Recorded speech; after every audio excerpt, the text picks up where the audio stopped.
नमस्कार प्रेक्षकांनो, मालिकेच्या पुढील काही भागांमध्ये आपल्याला खूपच जबरदस्त असा ट्विस्ट पाहायला मिळणार आहे। खरं तर विलास मर्डर केस चालू आहे, त्यामध्ये साक्षी दोषी आहे हे पुरावे सिद्ध करायचे असतात, पण त्याच वेळी आता अर्जुन आणि सायलीच्या हाती खूप मोठा पुरावा लागणार आहे, तो म्हणजे कालिंदी महाडिक म्हणजे साक्षीची आई हिच्या खुनाबाबतचा खूप मोठा पुरावा हाती लागणार आहे। नक्की काय झालेलं आहे, तो खून कुणी केलेला आहे, नक्की कशा पद्धतीनं कशासाठी तिला मारलं गेलेलं आहे, हे सगळं आपल्याला आजच्या या व्हिडिओमध्ये पाहायला मिळणार आहे। त्यासाठी प्रेक्षकांनो हा व्हिडिओ शेवटपर्यंत पहा।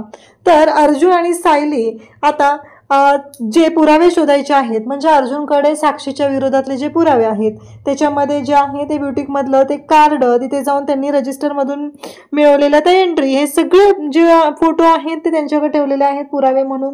त्यानंतर आता आश्रमात अर्जुनला सापडलेलं असतं आणखी एक गोष्ट म्हणजे ते लॉकेट, जे लॉकेट असतं त्याचा अर्धा तुकडा असतो आणि अर्धा तिथे नसतो। जेव्हा सायलीशी बोललं जातं तेव्हा सायलीने सांगितलेलं असतं की आश्रमात आम्हाला खाण्याची बोंबाबोंब होती, तर असं लॉकेट वगैरे ह्या गोष्टी आमच्याकडे येण्याचा प्रश्नच येत नाही।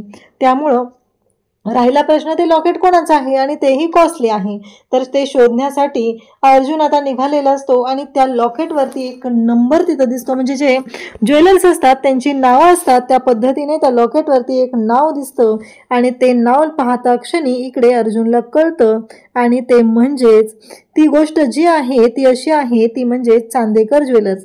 चांदेकर ज्वेलर्स यांचा नंबर त्या लॉकेटवरती असतो आणि त्यावरून हे स्पष्टपणे तिथं क्लिअर होत असतं। आणि मग अद्वैतची भेट घेण्यासाठी आता कला, त्याचबरोबर कला, अद्वैत, अर्जुन आणि सायली एकत्र भेटतात आणि त्यानंतर खूप मोठ्या गोष्टीचा खुलासा होणार असतो आणि तो खुलासा अशा पद्धतीनं होणार असतो की ज्याचा स्वप्नातही विचार केला गेलेला नाही।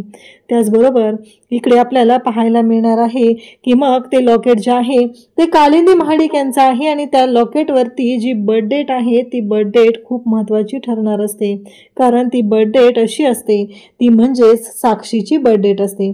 जेव्हा त्या लॉकेटवरती जी बर्थ डेट आहे त्या तारखेसाठी जे लॉकेट घेतलेलं होतं ते म्हणजे 13 ऑगस्ट 1995 ही जी तारीख सांगता क्षणी चैतन्य अर्जुनला सांगू लागतो की ही तर साक्षीची बर्थ डेट आहे आणि त्या क्षणी मग आता धागे दोरे हाती लागतात आणि मग या लॉकेटचा दुसरा तुकडा शोधण्यासाठी अर्जुन, सायली आणि चैतन्य अगदी पेटून उठलेले असतात आणि त्या दुसऱ्या तुकड्याच्या शोधात ते निघत असतात। त्यासोबतच इकडे आपल्याला पाहायला मिळतं की जेव्हा या सर्व गोष्टी घडत असतात तेव्हा मात्र इकडे अर्जुन म्हणत असतो की आता लवकरात लवकर या सगळ्या मागचा खरा सूत्रधार कोण आहे ते आपल्याला समोर आणायचं आहे। खरा सूत्रधार हा शोधायचा असतो आणि त्यासाठी अर्जुन आणि सायली पुरावे शोधत असतात। त्याचबरोबर आता आणखी एक गोष्ट आहे ती म्हणजे कालिंदी महाडिक। ही कालिंदी महाडिक कोण आहे तिच्यापर्यंत पोहोचणं खूप गरजेचं असतं आणि कालिंदी महाडिक पर्यंत पोहोचण्यासाठी आता अर्जुन आणि सायली यांची तयारी सुरू झालेली असते। मग कालिंदी महाडिक हिचे डिटेल्स काढण्यासाठी, कारण तिचा मृत्यू झालेला असतो आणि तिचा मृत्यू कधी झालेला आहे हे डिटेल्स मिळवण्यासाठी अर्जुन, सायली हे सगळेजण आहेत ते आता निघालेले असतात आणि अर्जुन, सायली आता पोलीस स्टेशनमध्ये जातात। त्या पोलीस स्टेशनमध्ये गेल्यानंतर अर्जुन, सायलीला आता प्रश्न पडलेला असतो आणि मग त्यांना तिथे एक रजिस्टर मिळतं, ज्या रजिस्टरमध्ये नोंद असते आणि त्यामध्ये कालिंदी महाडिक जी आहे तिचा मृत्यू झालेला असतो आणि ती तारीख त्यांना मिळते। जेव्हा आता ती तारीख मिळते तेव्हा मात्र आता खूप मोठ्या गोष्टींचा खुलासा होत असतो। त्याचबरोबर पाहायला मिळतं की या सर्व गोष्टींचा शोध घेत असताना आणखी काही गोष्टींचा खुलासा होत आहे। कालिंदी महाडिकचा मृत्यू झालेला आहे, पण कालिंदी महाडिकचा मृत्यू कशासाठी झालेला आहे, नक्की काय कारण आहे, कालिंदी महाडिकचा मृत्यू का झालेला आहे, असे अनेक प्रश्न पुढे उभे राहिलेले असतात। आणि मग अर्जुन जेव्हा पोलीस स्टेशनमध्ये गेलेला असतो तेव्हा पोलीस स्टेशनच्या बाहेर तिथे महिपत असतो आणि महिपत आहे तो समोर दिसतो, तेव्हा अर्जुन महिपतला म्हणत असतो की आता तुझा काउंटडाऊन सुरू झालेला आहे, एवढं लक्षात ठेवायचं आहे, आता तुझी सुट्टी नाही, एवढं लक्षात ठेवायचं आहे, असं अर्जुन महिपतला सुनावत असतो। तेव्हा मात्र महिपत म्हणत असतो म्हणजे अर्जुनने त्याला तर धमकी दिलेली असते, त्याला दाखवून दिलेलं असतं की हे सगळं काय आहे आणि त्याचबरोबर महिपत मात्र तेवढ्याच माझ्यात बोलत असतो, कारण महिपतच्या पण अंगात तेवढीच मस्ती असते आणि महिपत म्हणत असतो, म्हणजे तुला काय म्हणायचं अर्जुन सुभेदार, तू माझ्यासाठी खड्डा करणार आहेस, नक्की काय म्हणायचं आहे. हे सगळं बोलणं चालू झालेलं असतं. आणि त्याचबरोबर इकडे आपल्याला पाहायला मिळतं की आता अर्जुनने कोर्टाची तारीख मागून घेतलेली असते. ॲडव्होकेट दामिनीला तर कल्पना पण नसते. आणि त्याचबरोबर इकडे आपल्याला पाहायला मिळतं की दामिनी जी आहे ती डोकं धरून बसलेली असते. दामिनी म्हणत असते की नाही, काहीही झालं तरीही आता तिला प्रश्न पडलेला असतो, अचानक का डेट मागितलेली आहे. आणि मग कोर्टामध्ये सुनावणी सुरू होते. अर्जुनच्या हाती सगळे पुरावे लागलेले असतात. कालिंदी महाडिकचा खून झालेला आहे आणि हे सगळं कुणी केलेलं आहे अशा बऱ्याच गोष्टी उलगडायच्या असतात. आणि त्यासाठी सगळेजण तिथे एकत्र आलेले असतात. आणि मग कोर्टामध्ये आता सुनावणी सुरू झालेली असते. स्वतः रविराजही तिथे आलेले असतात. मग अर्जुन सांगू लागतो की आश्रमामध्ये मला काही गोष्टी सापडलेल्या होत्या. त्यामधली पहिली गोष्ट म्हणजे ते जे ब्युटिकचं कार्ड आहे, ते ब्युटिकचं कार्ड जे आहे, प्रिया ब्युटिकचं जे कार्ड आहे ते तिथं दिलं जातं. आणि मग ते ब्युटिकचं कार्ड दिल्यानंतर प्रीती ब्युटिकचं ते कार्ड असतं आणि ते कार्ड कोर्टामध्ये सादर केलं जातं. मग हे कार्ड जे आहे हे जुनं कार्ड आहे आणि हे आम्हाला आश्रमात सापडलेलं होतं. त्याचबरोबर हा लॉकेटचा तुकडा, मग आश्रमात हा लॉकेटचा तुकडा सापडलेला होता. त्यानंतर आमच्या हाती काही गोष्टी अशा लागल्या, आश्रमात तो लॉकेटचा तुकडा सापडला. आणि त्याचबरोबर आश्रमामध्ये तो तुकडा जेव्हा सापडलेला होता त्यानंतर आम्ही त्याचा शोध घेत होतो, नक्की हा कोणाचा असेल. कारण आश्रमात तर एवढं सोनं नाणं घालण्याची प्रश्न कोणाकडेच येत नव्हता. आणि त्याचबरोबर इकडे आपल्याला पाहायला मिळतं की जेव्हा हे सगळं घडत असतं तेव्हा मात्र हे सगळं आपल्याला पाहायला मिळतं. आणि ज्यावेळेस हा आश्रमात तुकडा आम्हाला सापडलेला होता, त्या आश्रमातील तुकड्यावरून आम्ही शोध घेत होतो. आणि त्यावेळेस हे सगळं जेव्हा घडत असतं तेव्हा मात्र एक मोठा प्रश्न उभा राहतो की नक्की हा कोणाचा असेल. म्हणून आम्ही त्याचा शोध घेऊ लागलो. आणि आम्हाला हा शोध घेतल्यानंतर आम्हाला समजलं की हा जो तुकडा आहे तो साधा सुद्धा नाही, तर त्याच्यावरती त्या ज्वेलर्सचं नाव आहे, तर तो चांदेकर ज्वेलर्स इथून घेतलेलं लॉकेट आहे हे आम्हाला कळलं. मग आम्ही तिथे गेल्यानंतर त्या रजिस्टरमध्ये आम्हाला या गोष्टी मिळालेल्या आहेत. आणि त्या ज्या गोष्टी आहेत त्या म्हणजे की तो जो तिथं रजिस्टरला कालिंदी महाडिक यांनी ते जे लॉकेट आहे ते खरेदी केलेलं होतं. मग आता कोर्टामध्ये दामिनी म्हणते की कालिंदी महाडिक यांचा काय संबंध आहे. तेव्हा अर्जुन म्हणतो की हो, लवकरच तुमच्या समोर क्लिअर होईल. फक्त काही गोष्टी ज्या आहेत त्या मला सगळ्यांच्या समोर आणायच्या आहेत.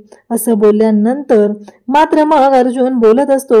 आणि मग दामिनीला कळायचं बंद होतं, कारण तिच्या समोर आता महिपतला प्रश्न विचारले जातात. महिपतला प्रश्न विचारण्यासाठी तिथे विटनेस बॉक्समध्ये बोलवलं गेलेलं असतं.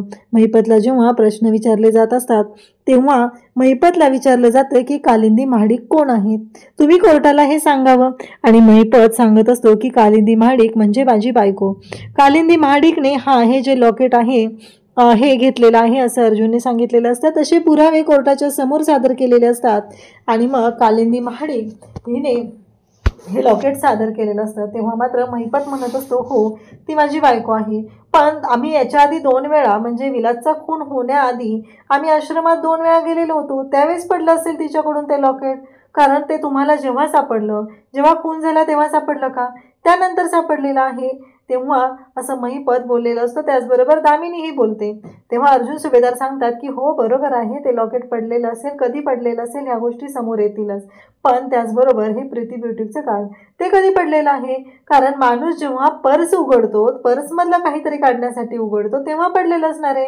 मग याच्या आधी जेव्हा या तिथं गेलेल्या होत्या तेव्हा त्यांनी पर्स ओपन केलेली होती का त्यांची, हा प्रश्न उभा राहतो. आणि मग त्यावेळेस मात्र आता तिथे बोललं जातं की नाही, हे बोलणं अगदी अर्जुनचं रास्त असतं. कारण मग कधी ते केलेलं आहे, कधी ह्या सर्व गोष्टी केलेल्या आहेत, हे सगळं बोलणं चाललेलं असतं. आणि त्याचबरोबर इकडे आपल्याला पाहायला मिळतं की अर्जुन म्हणतो की मग त्यांनी पर्स उघडलेली होती, कारण याच्या आधी त्यांनी तिथे गेल्यानंतर पर्स उघडलेली नव्हती, ही गोष्ट तर क्लिअर झालेली होती. आणि त्याचबरोबर इकडे हे सगळं जेव्हा अर्जुन कोर्टाच्या समोर सांगत असतो तेव्हा मात्र या सगळ्यांची तोंड जी आहेत ती पाहण्यासारखी झालेली असतात. कारण काहीही झालं तरीही एक मोठी गोष्ट असते आणि ती म्हणजेच की हे जे लॉकेट आहे ते वाटतं तेवढं सोपं नाही आहे. आणि हे लॉकेट जे आहे ते मला तिथे मिळालेलं आहे असं अर्जुनने स्पष्टपणे सांगितलेलं असतं. आणि त्याचबरोबर अर्जुन हे सगळं बोलत असतो. त्यासोबतच अर्जुन सांगत असतो की आता ह्या सगळ्या गोष्टींची चौकशी करण्यासाठी, कारण याच्या आधी कधी साक्षी तिथं आलेली होती का, आणि साक्षी शिकरे यांनी पर्स उघडून इथे कोणत्या गोष्टी दिलेल्या होत्या का, हे बोलणं सुरू झालेलं असतं. आणि तेव्हा मात्र ते चौकशी करण्यासाठी तिथे सायलीला बोलवलं जातं, कारण सायली त्याच आश्रमात राहत होती. आणि त्याचबरोबर सायलीला जेव्हा बोलवलं जातं तेव्हा सायली तिथे येते आणि सांगते की नाही, आमच्यासमोर कधीच असं केलेलं नाही आहे. तिने पॉकेट उघडून किंवा तिची पर्स उघडून त्यातून पैसे वगैरे दिलेले आहेत. मग झालं, प्रश्न उभा राहतो. आणि त्याचबरोबर हे सगळं जेव्हा घडत असतं तेव्हा मात्र इकडे अर्जुन बोलत असतो. अर्जुन म्हणत असतो की काहीही झालं तरीही आता कोर्टाच्या समोर ही गोष्ट सिद्ध होत आहे, कोर्टाच्या समोर हे सर्व येत आहे. आणि मग आता साक्षी ह्या सर्व गोष्टींमध्ये पूर्णपणे अडकत चाललेली असते. आणि साक्षी म्हणत असते की नाही, आता पुढचा प्रश्न उभा राहतो, तो म्हणजे साक्षीला बोलवलं जातं चौकशीसाठी.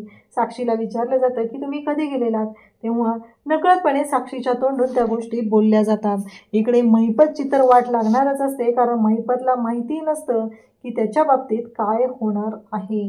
कारण महिपतने जो काय गोंधळ घातलेला असतो तो इतका असतो की महिपतने कधी विचारही केलेला नव्हता की अशा परिस्थितीमध्ये तो अडकला जाईल. आणि अशा परिस्थितीमध्ये महिपत अडकलेला असतो. त्यानंतर अर्जुन म्हणतो की मिस्टर महिपत शिकरे यांना मला चौकशीसाठी आत बोलवायचं आहे, कारण साक्षी शिकरे यांची चौकशी करण्यात यावी. त्यांच्या विरोधातले पुरावे मी दिलेले आहेत आणि ते लॉकेटही साक्षी शिकरे यांचं आहे, हे इथं प्रूव्ह झालेलं आहे, हे बोललं जात असतं. आणि त्याचबरोबर आता महिपतला चौकशीसाठी घेतलं जातं. जेव्हा महिपतला चौकशीसाठी घेतलं जातं तेव्हा मात्र आता वाट लागणार असते, ती म्हणजे महिपतची. महिपतला समोर घेतलं जात आहे, महिपतला प्रश्न विचारले जात असतात. आणि आता नकळतपणे महिपत जो आहे तो बोलून जातो. महिपत म्हणतो की हो, माझी बायको आहे ती. आणि त्याचबरोबर अर्जुन सांगू लागतो की सगळे पुरावे कोर्टाच्या समोर अर्जुन देत असतो. आणि त्या सगळ्या पुराव्यांनीशी अर्जुन कोर्टाच्या समोर प्रूव्ह करत असतो की यांनी यांच्या बायकोचा खून केलेला आहे. ही गोष्ट जेव्हा कोर्टाच्या समोर येते तेव्हा साक्षीलाही धक्का बसतो. आता प्रश्न उभा राहतो की महिपतने त्याच्या बायकोचा खून का केला, कारण महिपतचाही सुखी संसार असेल ना. तेव्हा अर्जुन सांगू लागतो की माझ्याकडे पुरावे आहेत, कारण यांची जी बायको होती ती यांच्या विरोधात जायची. महिपतचा हा जो काळा बाजार होता, हा जो धंदा होता चाललेला, तो तिला अजिबात आवडायचा नाही. ती महिपतला म्हणायची की 4 पैसे कमी मिळाले तरी चालतील, पण तुम्ही असले उद्योग करू नका, असं ती महिपतला वारंवार सांगत होती. पण महिपतला मात्र तेव्हा त्या गोष्टी अजिबात ऐकायच्या नव्हत्या. तेव्हा महिपत आता अटॅक येण्याचं नाटक करू लागतो. कोर्टामध्येच महिपतने अटॅक येण्याचं नाटक केलेलं असतं. आणि महिपत कोर्टामध्ये तिथे सांगत असतो की नाही, मी काही केलेलं नाहीये, हे सगळं महिपत बोलत असतो. आणि तेव्हा मात्र आता खूप मोठा धक्का बसलेला असतो. महिपतने जे काही कांड केलेलं आहे त्याचं सगळं आता धागेदोरे समोर आलेले असतात. आणि इकडे महिपत मात्र म्हणत असतो की नाही, माझ्याकडून काहीच झालेलं नाही आहे, असं म्हणत महिपत बोलत असतो. आणि तिथे महिपत आता नाटक करत असतो. आणि इकडे महिपतचं हे जे काही नाटक आहे ते अर्जुनने कोर्टाच्या समोर उघड केलेलं असतं, कारण अर्जुनने ऑलरेडी डॉक्टरांची टीम बोलवलेली असते. आणि महिपतला तो म्हणत असतो की काळजी करू नका, डॉक्टर इथं अवेलेबल आहेत. आणि अर्जुन डॉक्टरांना तिथे बोलवतो. आणि महिपतची पूर्णपणे वाट लावायचं आता अर्जुनने ठरवलेलं असतं. आणि महिपतच्या विरोधातले सगळे पुरावे तिथं सादर केले जातात. आणि नकळतपणे महिपतने हा गुन्हा केलेला आहे यासाठी चौकशीसाठी महिपतला जेलमध्ये टाकलं जातं. आता महिपतने कितीही नाटक केलं तरीही महिपत मात्र यातून बाहेर पडणार नसतो. आणि त्याचबरोबर आता इकडे साक्षीलाही जेलमध्ये पाठवलेलं आहे, महिपतची रवानगीही जेलमध्ये झालेली आहे. आणि त्याचबरोबर अर्जुनने आता मधुभाऊंना जवळजवळ निर्दोष सोडवलेलंच आहे. फक्त आता फायनल हिअरिंग होणार असते, आणि ती म्हणजेच की साक्षी त्या ठिकाणी काय करत होती. आता साक्षीकडून चौकशीचे आदेश आलेले असतात, साक्षीकडून ते वधवून घ्यायचं असतं. आणि त्यासाठी इथे कोर्टाला हे सगळं कोर्टाने सांगितलेलं असतं. अर्जुनने असली जबरदस्त युक्ती केलेली असते. आणि या सगळ्यामध्ये अडकलेला असतो तो म्हणजे महिपत, कारण महिपतने जे कांड केलेलं होतं ते कांडच इतकं भयानक आहे की त्याने त्याच्या बायकोचा खून केलेला आहे आणि अर्जुनने ते सगळं आता समोर आणलेलं असतं आणि महिपतची रवानगी जेलमध्ये केलेली असते. कारण अर्जुनने जे काही केलेलं आहे त्या सर्व गोष्टी ज्या आहेत त्या समोर आलेल्या आहेत. कारण महिपतने जी कारस्थानं केलेली होती त्या सगळ्या कारस्थानांना अर्जुनने समोर आणलेलं असतं. इकडे महिपतने त्याच्या बायकोला मारून टाकण्यापर्यंतची मजल गेलेली आहे आणि आता जेव्हा त्याला जेलमध्ये जावं लागत आहे तेव्हा मात्र तो म्हणत आहे की नाही, मी काही केलेलं नाहीये. पण अर्जुनने सगळे पुरावे सादर केलेले आहेत आणि महिपतची रवानगी ही जेलमध्ये केलेली आहे. अशाच अपडेटसाठी चॅनलशी कनेक्टेड राहा. थँक्यू.